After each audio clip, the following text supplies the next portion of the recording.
تو ان کی شریعت یہ تھی کہ اتنا کپڑا کاٹ کے علیحدہ کر دیا جائے، اس کپڑے کو پاک واک نہیں کیا جا سکتا تھا پانی سے، یہ تھی شریعت مشکلہ۔ آپ مجھے بتائیں کہ یہ مشکل شریعت تھی یا نہیں تھی؟ ایک صلوات اور بڑے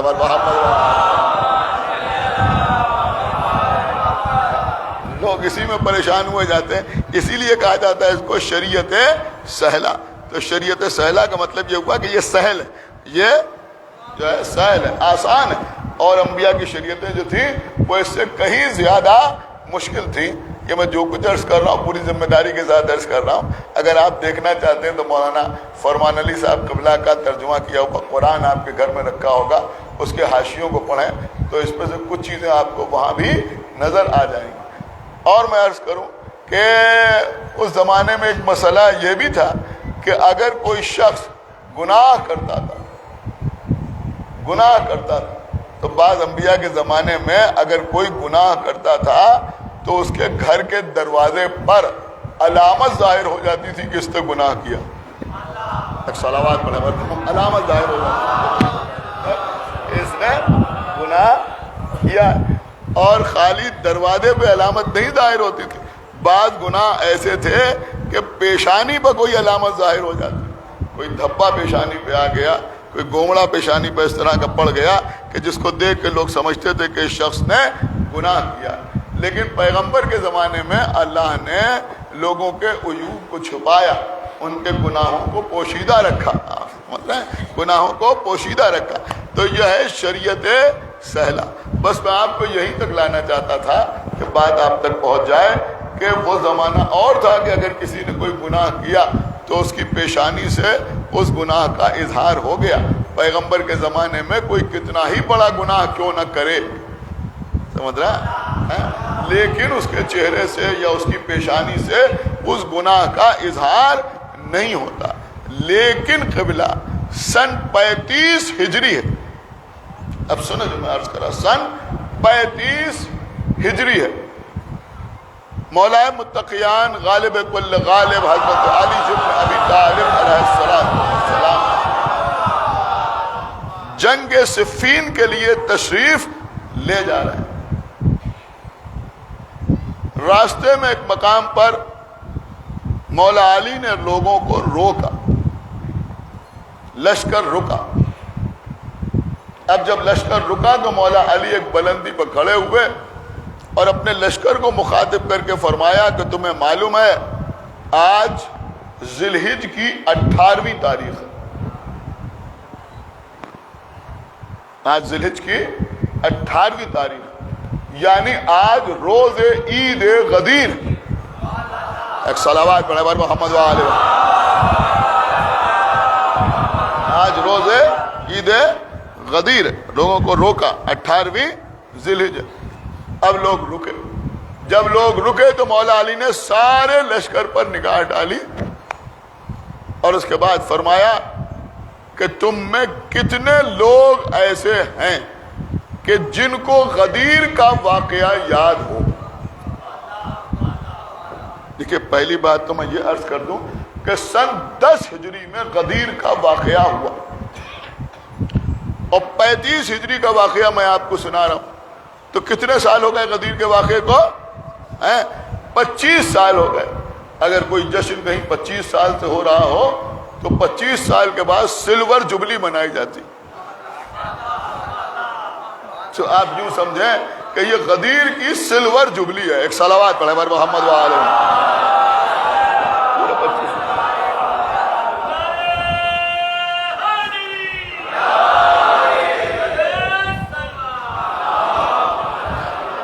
تو مولا علی ایک بلند پتھر پر کھڑے ہوئے اور لوگوں سے کہا تم میں کتنے لوگ ایسے ہیں کہ جن کو غدیر کا واقعہ یاد ہو؟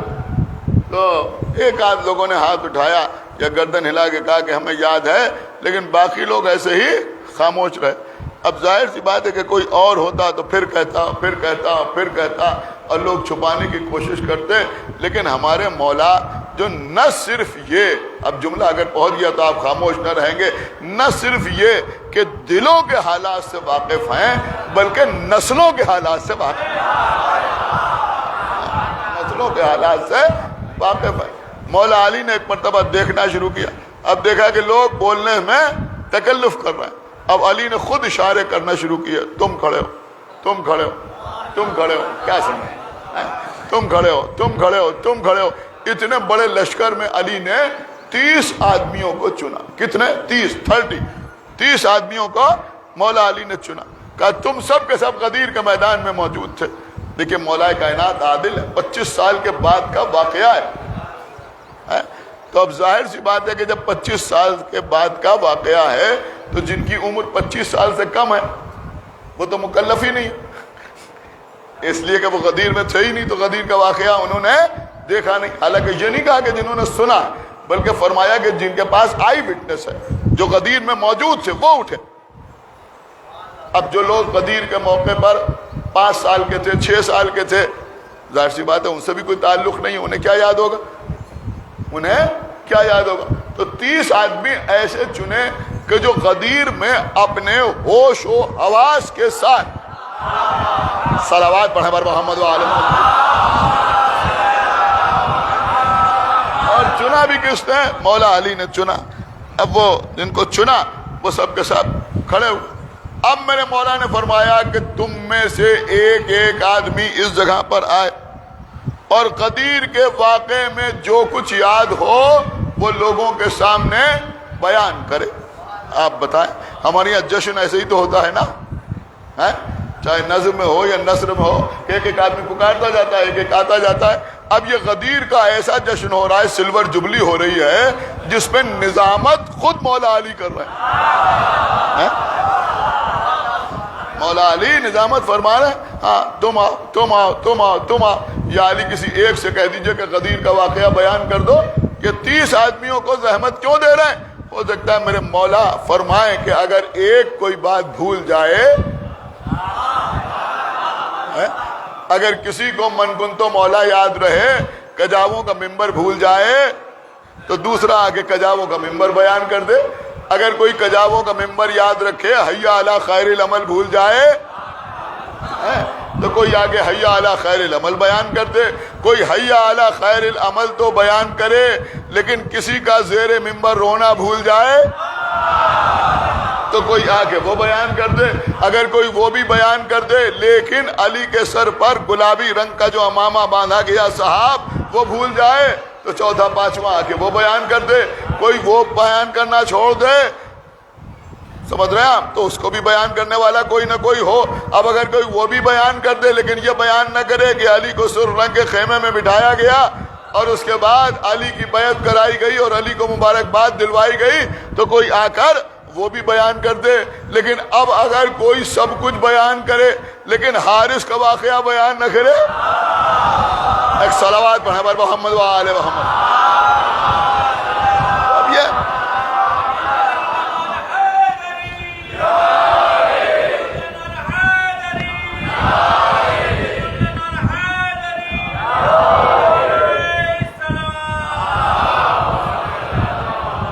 دیکھیے, ہو سکتا ہے آپ سوچ رہے کہ یہ شریعت مشکلہ اور شریعت سہلہ بیان کرتے کرتے ہم غدیر پر کیسے آ گئے. یوں ہی نہیں آئے, بات ہماری سمجھے.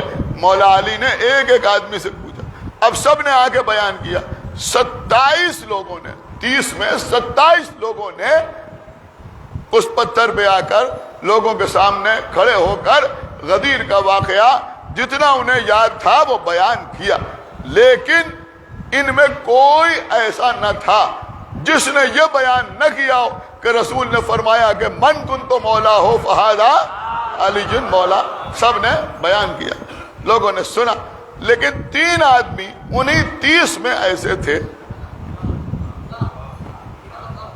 میرے خیال میں یہ 3 وہ نہیں جو سوچ کے آپ داد دے, وہ تو پہلے ہی واصل جہنم ہو چکے. ایک صلوات پڑھا بر محمد. یہ جنگ صفین کا واقعہ بھائی, ایک صلوات اور پڑھ دے بر محمد و آل. بلکہ 3 افراد ایسے تھے کہ جنہوں نے 3 افراد جنہوں نے کہا کہ ہم کو یاد نہیں, ہم بھول گئے, ہمیں نہیں یاد غدیر میں کیا ہوا تھا. آپ سمجھے یہ 3 آدمی کون تھے؟ ایک ابو موسیٰ اشعری، اس نے کہا کہ میں بھول گیا علی نے غدیر میں کیا کہا، رسول اللہ نے غدیر میں کیا کہا تھا، کیا واقعہ ہوا تھا، مجھے کچھ یاد۔ دوسرا زید ابن ارقم، اس نے بھی کہا کہ مجھے کچھ یاد نہیں کہ غدیر میں کیا ہوا۔ تیسرا انس ابن مالک، اس نے بھی کہا کہ مجھے یاد نہیں کہ غدیر کے میدان میں کیا ہوا تھا۔ جب ان تینوں نے کہا کہ ہمیں غدیر کے میدان میں یاد نہیں کہ کیا ہوا تھا، تو میرے مولا نے فرمایا کہ تم تینوں جھوٹ بولتے، تم کو اچھی طرح یاد ہے کہ غدیر کے میدان میں کیا ہوا تھا، لیکن کیونکہ تم میری ولایت کو چھپا رہے ہو لہذا تمہارا انجام اچھا نہیں ہوگا۔ کیا سن رہا ہے؟ ایک سے کہا کہ تو جاہلیت کی موت مرے گا، کفر کی موت مرے گا، دوسرے نے کہا کہ تو اندھا ہو جائے گا۔ سنیں یہ زید ابن ارقم اور ابو موسیٰ، ایک سے کہا کہ تو جاہلیت کی موت مرے گا، ایک سے کہا کہ تو اندھا ہو جائے گا، اور انس ابن مالک سے کہا، دیکھیں اب میرے خیال میں شریعت مشکلہ اور شریعت سہلہ آپ کی سمجھ میں آ جائے گی۔ انس ابن مالک سے کہا کہ تیری پیشانی پر ایک ایسا سفید داغ نمودار ہوگا جو امامے سے بھی نہیں چھپے گا۔ ایک صلوات پڑھیں پر محمد و آل محمد۔ سمجھے؟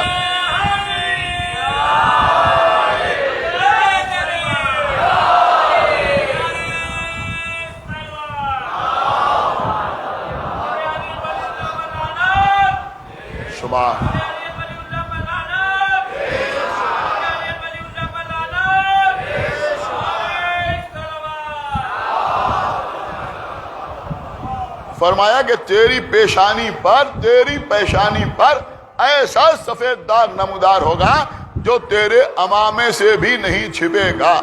جو میرے مولا نے فرمایا ویسا ہی ہوا۔ کیا سن رہے ہیں؟ جس کے لیے کہا تھا کہ تو جاہلیت کے موت مرے گا، اسے آخر وقت میں کلمہ نصیب نہ ہو۔ جس سے کہا تھا کہ تو نابینا ہو جائے گا، وہ اندھا ہو کے مرا۔ اور جس سے کہا تھا کہ تیری پیشانی پر سفید رنگ کا داغ نمودار ہو جائے گا، اس کی پیشانی پر، انس ابن مالک کی پیشانی پر سفید رنگ کا داغ نمودار ہوا۔ دیکھیں عزیزوں، وہ شریعت مشکلہ میں ہوتا تھا، کیا سننا ہے، کہ اگر کوئی گناہ کرتا تھا تو اس کی پیشانی پر سفید داغ نمودار ہوتا تھا یا علامت ظاہر ہوتی تھی، لیکن شریعت سہلہ میں ایسا نہیں ہوا۔ کیوں؟ کہ اس لیے کہ پیغمبر رحمت للعالمین تھے، لیکن ایک بات سمجھ میں آئی کہ اس رحمت سے ولایت کے منکر فائدہ نہیں اٹھا سکتے۔ ایک صلوات پڑھیں پر محمد و آل محمد۔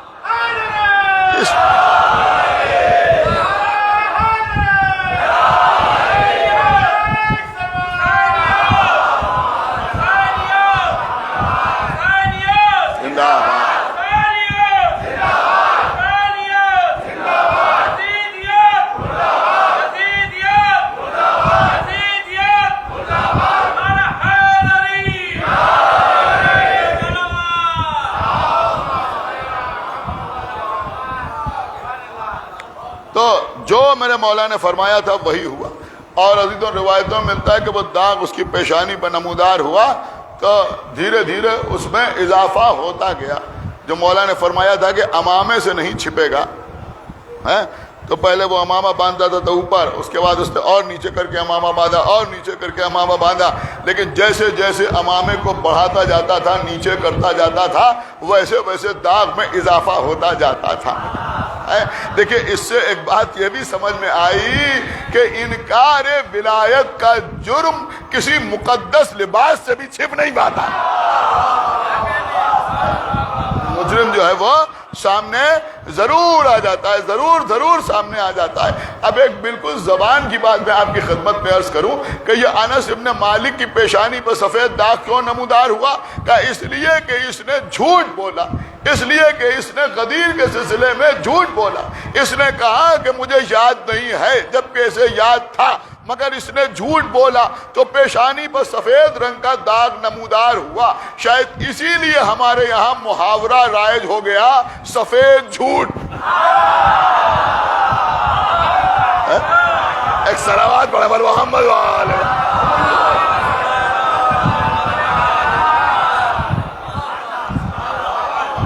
مولا آپ کو سلامت رکھے کہ میں نے جو ہی نہیں عرض کیا، میں نے پہلی ہی مجلس میں آپ کی خدمت میں عرض کیا تھا کہ یہ ولایت امیر المومنین ہے۔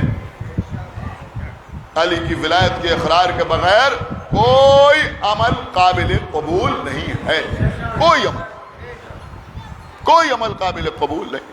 دیکھیں ایک حدیث سنائی جاتی ہے اور بے شک اس حدیث پر ذرہ برابر کوئی اختلاف نہیں ہے۔ ان قبلت قبلا ما سوا وان ردت رد ما سوا۔ اگر نماز قبول تو ہر عمل قبول، اور اگر نماز رد تو ہر عمل رد۔ یعنی نماز قبول ہے تو ہر عمل قبول ہے، اور اگر نماز رد ہے تو ہر عمل رد ہے۔ کچھ لوگ اس حدیث کو سن کر یہ سمجھتے ہیں کہ اگر نماز پڑھی تو ہر عمل قبول اور نماز نہ پڑھی تو ہر عمل رد ہے۔ نہیں قبلہ، یہاں نہ پڑھنے والوں کا تو کوئی ذکر ہی نہیں، سمجھ رہے ہیں؟ نہ پڑھنے والوں کا تو کوئی مسئلہ ہی نہیں۔ جو نماز نہیں پڑھتے ان کا کوئی تذکرہ ہی نہیں ہو رہا، ان کو تو جانا ہی جہنم میں، ان کا مسئلہ نہیں ہے۔ اس لیے کہ جب آدمی نماز پڑھ ہی نہیں رہا ہے تو پھر قبول اور رد کا کیا سوال ہے؟ ایک صلوات اور پڑھے بر محمد علیہ۔ یہ بات آپ کی سمجھ میں آ رہی ہے؟ بھائی کسی کے لیے کہا جاؤں گا صاحب وہ نماز ہی نہیں پڑھتے، ان کی نمازیں قبول کیسے ہوں گی؟ ارے جب پڑھتے نہیں تو پھر قبول کیا اور رد کیا؟ جب پڑھتے ہی نہیں تو پھر قبول کیا ہوگی اور رد کیا ہوگی؟ وہ ایک الگ میٹر ہے۔ یہاں تو پیغمبر فرما رہے ہیں، یہ نہیں فرما رہے کہ اگر نماز پڑھی تو ہر عمل قبول، بلکہ فرما رہے ہیں کہ اگر نماز قبول تو ہر عمل قبول، اور اگر نماز رد تو ہر عمل رد۔ تو اس کا مطلب یہ ہوا کہ نماز پڑھ لینا کافی نہیں ہے، بلکہ یہ دیکھا جائے کہ نماز قبول بھی ہو رہی ہے یا نہیں قبول ہو رہی۔ تو اگر نماز قبول ہے تو ہر عمل قبول ہے، اور اگر نماز رد ہے تو ہر عمل رد۔ تو اب نماز کیسے قبول ہوگی؟ قبولیت نماز کیسے ہوگی؟ کیونکہ یہی تو موضوع ہے نا یہاں کا، نماز کیسے قبول ہوگی؟ تو قبلہ اگر آپ دیکھنا چاہتے ہیں کہ نماز کیسے قبول ہوگی تو پھر یہ دیکھیے کہ نماز کی نیت کیا ہوتی ہے۔ آج آپ نے فجر کی نماز پڑھی، کیا نیت کی؟ ابھی ظہرین کی نماز پڑھیں گے، کیا نیت کرتے ہیں؟ نماز پڑھتا ہوں میں فجر کی 2 رکعت واجب قربتاً الی اللہ، یہی تو کہتے ہیں نا۔ یہ قربتاً الی اللہ کا مطلب کیا ہے؟ اللہ کی قربت حاصل کرنے کے لیے، اسی لیے تو نماز پڑھی جاتی ہے نا۔ اور کس لیے پڑھی جاتی ہے؟ دوسروں کو دکھانے کے لیے نماز تھوڑی پڑھی جاتی۔ آیت اللہ روح اللہ خمینی نے اپنی کتاب شرح چہل حدیث میں لکھا ہے کہ کبھی کبھی ایسا ہوتا ہے کہ آدمی نماز پڑھتا ہے اور شرک کا گناہگار ہو جاتا ہے۔ ان سب چیزوں میں احتیاط بہت لازمی ہے، بہت لازمی۔ اگر آدمی نماز پڑھ کے مشرک ہو جاتا ہے، اب وہ کچھ دیر کے لیے ہو یا ہمیشہ کے لیے ہو، لیکن نماز پڑھ کے وہ شرک میں گرفتار ہو جاتا ہے۔ کیسے شرک میں گرفتار ہو جاتا ہے آپ کو پتا ہے؟ انہوں نے لکھا کہ کبھی کبھی ہوتا یہ ہے کہ آپ مسجد میں کھڑے ہوئے نماز پڑھ رہے ہیں، آپ کے پہلو میں بھی ایک آدمی نماز پڑھ رہا ہے، آپ کے پہلو میں بھی ایک آدمی نماز پڑھ رہا ہے۔ اب جب آپ کو احساس ہوا کہ پہلو میں بھی کھڑا ہوا کوئی نماز پڑھ رہا ہے، تو آپ یوں عام طور پر جب نماز پڑھتے تھے تو جلدی جلدی پڑھتے تھے. اب وہ پہلو میں نماز پڑھ رہا ہے تو سوچا ذرا آرام سے نماز پڑھی جائے, زیادہ گاڑی قرت کی جائے, سمجھ رہے آپ, زیادہ طولانی قنوت پڑھا جائے. نہیں غور کر رہے ہیں آپ, اس لیے کہ وہ تھوڑا متاثر ہو جائے کہ بھئی یہ جلدی جلدی نماز نہیں پڑھ رہے ہیں, اب ہم کوشش کر رہے ہیں کہ اس کی نماز تمام ہونے کے بعد ہماری نماز تمام ہو. تو اب یہاں پر مسئلہ یہ ہوا کہ nماز تو پڑھ رہے ہیں لیکن نماز میں اللہ کے ساتھ اسے شریک کیے لے رہے ہیں. صلوات پڑھے بر محمد و آل محمد. تو اگر اسے شریک کیے لے رہے ہیں تو شرکی تو ہو رہا ہے, اس لیے کہ نماز تو اللہ کے لیے ہے اور ہم یہ سوچ رہے ہیں کہ صاحب یہ بھی امپریس ہو جائے, یہ بھی متاثر ہو جائے. تو بڑی غضب کی کتاب ہے شرح 40 حدیث, مل جائے تو پڑھیے. میرے خیال میں اس کتاب کو پڑھنے کے بعد کسی ڈرانے والی تقریر کی ضرورت نہ رہے گی. ایک صلوات فرمائیں. ایسی باریک باریک چیزیں انہوں نے تحریر فرمائی. تو قبلہ نماز کا مقصد کیا ہے کہ قربتاً اللہ, اللہ کی قربت حاصل کرنے کے لیے نماز پڑھی جاتی ہے. تو جب اللہ کی قربت حاصل کرنے کے لیے نماز پڑھی جاتی ہے تو آپ مجھے بتائیں کہ اللہ کی قربت کیسے حاصل ہوگی. اللہ جو ہے وہ کسی مکان محدود میں تو آ نہیں سکتا کہ کوئی جا کے اللہ کے پہلو میں بیٹھ جائے تو اسے اللہ کی قربت حاصل ہو جائے. تو پھر قربت کیسے حاصل ہوتی ہے؟ یہاں جتنے حضرات بیٹھے ہوئے ہیں ان کو ایک دوسرے کی قربت حاصل ہے. یہ ان کے پہلو میں بیٹھے ہیں, وہ ان کے پہلو میں بیٹھے ہیں, وہ ان کے پہلو میں بیٹھے ہیں, وہ ان کے پہلو میں بیٹھے ہیں. تو ایک بات سمجھ میں آئی کہ اگر کسی کو کسی کا پہلو مل جائے تو اسے قربت حاصل ہو جاتی ہے. تو اصل چیز ہے پہلو, اگر پہلو مل جائے تو قربت حاصل ہو جاتی ہے. ہم نے دیکھا کہ مسجد اصحاب سے چھلک رہی ہے. پیغمبر منبر پر تشریف فرمائے, مولا کائنات بھی تشریف فرمائے, رسول نے فرمایا یا علی ذرا بلند ہوئیے. علی بلند ہوئے, رسول اللہ نے علی کی طرف دیکھا اور اس کے بعد فرمایا یا علی انت جنب اللہ, یا علی آپ ہیں اللہ کا پہلو. ہائے ہائے ہائے ہائے, یا علی آپ ہیں اللہ کا پہلو. اب ظاہر سی بات ہے کہ یہاں پر پہلو سے مراد وہ نہیں ہے جو عام طور پہ لوگ سمجھتے ہیں, لیکن نبی اشارہ فرما رہے ہیں یا علی آپ ہیں اللہ کا پہلو, یعنی اگر علی مل گئے تو اللہ کی قربت حاصل ہو گئی. صلوات بر محمد و آل محمد.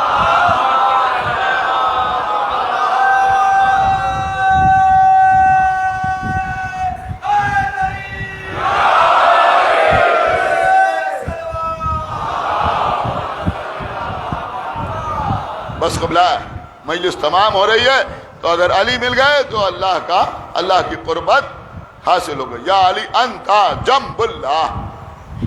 اور میں تو ایک جملہ کہوں گا اپنی زبان میں کہ وہ تو رسول اللہ نے فرمایا کہ علی اللہ کا پہلو ہے. قسم خدا کی, علی تو اس شخصیت کو کہتے ہیں کہ علی کو کسی پہلو سے دیکھو اللہ یاد آتا ہے. ایک صلوات اور پڑھے بر محمد و آل. کسی پہلو سے دیکھو علی کو تو اللہ یاد آتا ہے. علی کہاں پیدا ہوئے؟ بیت اللہ. کس کی آغوش میں آنکھیں کھولیں؟ رسول اللہ. علی کی آنکھیں عین اللہ, علی کے کان اذن اللہ, علی کا چہرہ وجہ اللہ, علی کی زبان لسان اللہ, علی کے ہاتھ ید اللہ, علی کا پہلو جنب اللہ, علی کا نفس نفس اللہ. نہیں, بات تمام ہو جائے. علی کا پہلو جنب اللہ, علی کا پہلو جنب اللہ, علی کا نفس نفس اللہ, علی کا دوست رحمت اللہ, علی کا دشمن لعنت اللہ.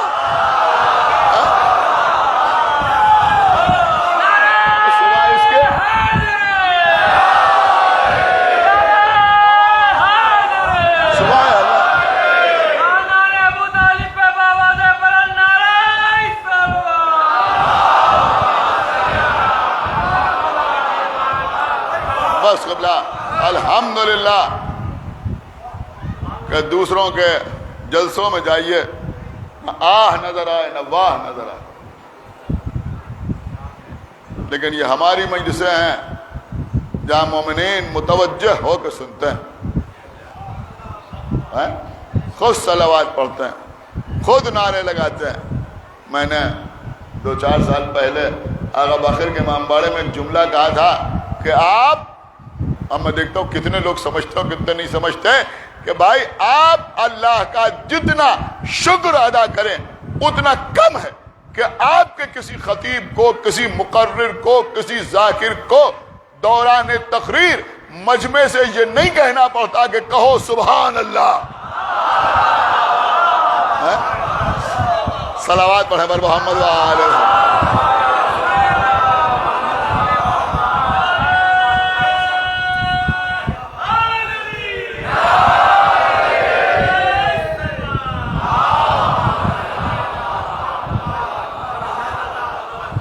یہاں مومنین اشارے سمجھتے ہیں، یہاں مومنین حوالوں کو محسوس کرتے ہیں، فضائل امیر المومنین بیان ہوتے ہیں، لوگوں کے چہرے کھل جاتے ہیں. اور ادھر نام حسین آیا، ادھر آنکھوں میں آنسو آئے. آج 7ویں محرم،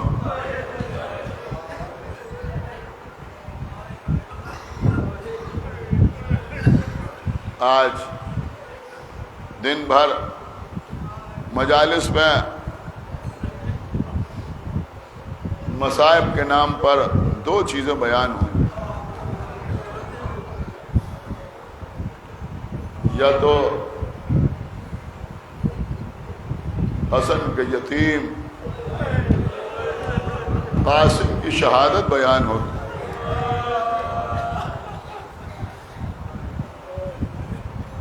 آج شب میں مہندی کا جلوس برآمد ہوگا.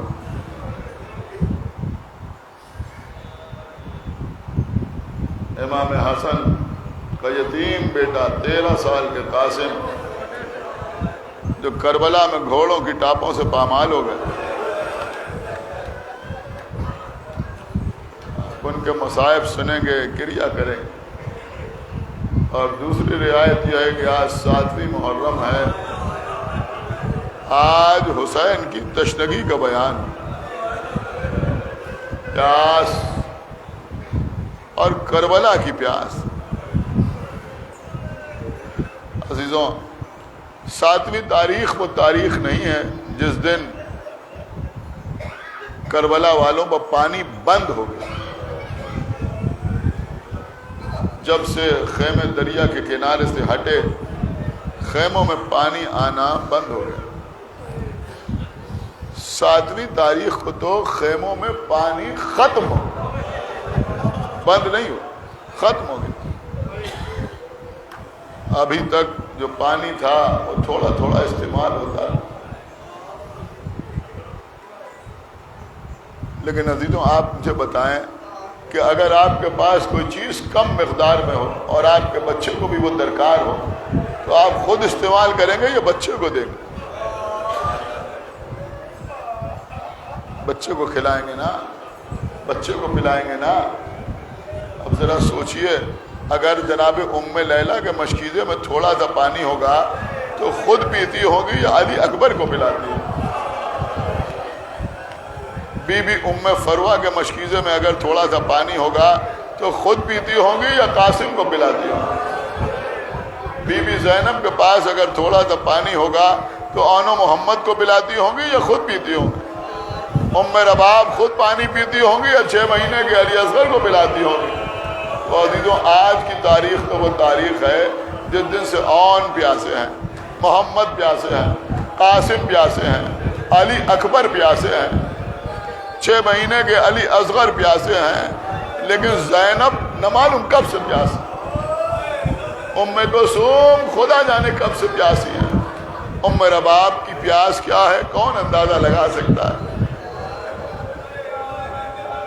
آج سے تو حسین کی بیٹی سکینہ پیاسی ہے، لیکن عباس کب سے پیاسے؟ اب میں تو عرض کروں گا کہ بھائی ان سب نے تو کہیں نہ کہیں اپنی تشنگی کا اظہار کر دیا، لیکن آقا حسین کب سے پیاسے؟ کل میں نے عرض کیا تھا، آپ نے دیگر مجالس میں بھی سنا ہوگا کہ شہزادے علی اکبر میدان سے واپس آئے، آگے کہا کہ بابا پیاس مارے ڈال دیا. اے بابا پیاس مارے ڈالتی ہے. کہا بیٹا اپنی زبان میرے دہن میں دو. علی اکبر نے اپنی زبان حسین کے دہن میں دی. یہ کہہ کے باہر نکالی بابا آپ کی زبان میں تو کانٹے پڑے ہوئے ہیں. اللہ اکبر, آپ کی زبان میں تو کانٹے پڑے ہوئے ہیں. قسم خدا کے اگر علی اکبر آ کے اپنی تشنگی کا اظہار نہ کرتے تو کربلا میں معلوم ہی نہ ہوتا کہ حسین کی طرف. عزیزوں آج 7ویں محرم ہے.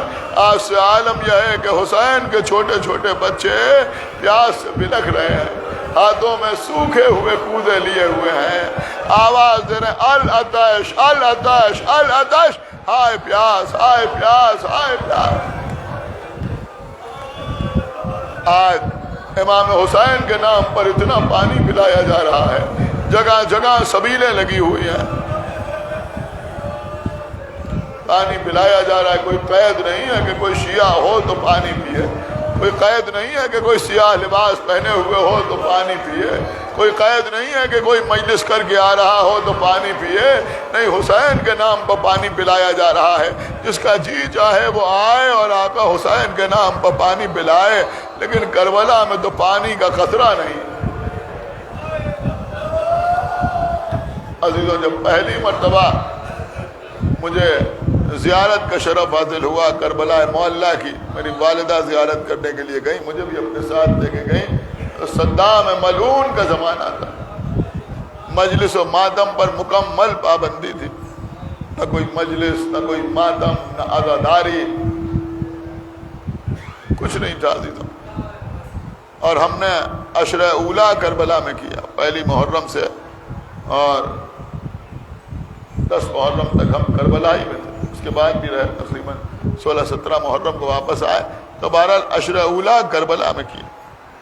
چھپ چھپ کے ہم لوگ مجلس کرتے تھے, کبھی خیمہ گاہ میں, کبھی ہوٹل میں, اس لیے کہ پولیس آ جاتی تھی, پریشان کرتے تھے, مجلس کرنے سے روکتے تھے.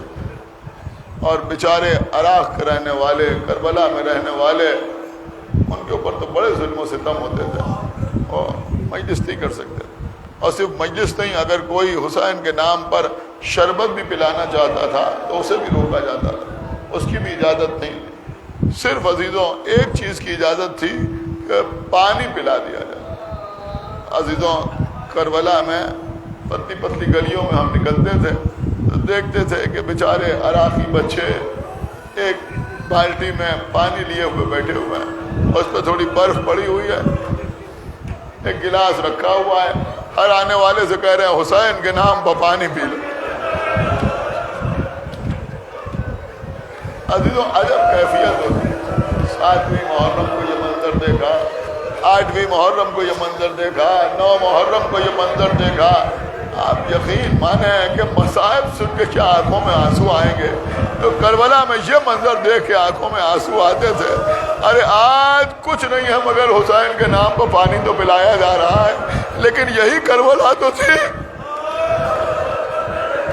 جہاں چھوٹے چھوٹے بچے پانی کے لیے تڑپ رہے تھے. جزاکم اللہ خیر الجزا. بس عزیزوں مجلس تمام ہو رہی ہے, یہ حسین کی تشنگی, کبھی تشنگی کو فراموش نہ کیجیے گا عزیزوں. بس مجلس کو میں نے تمام کر دیا.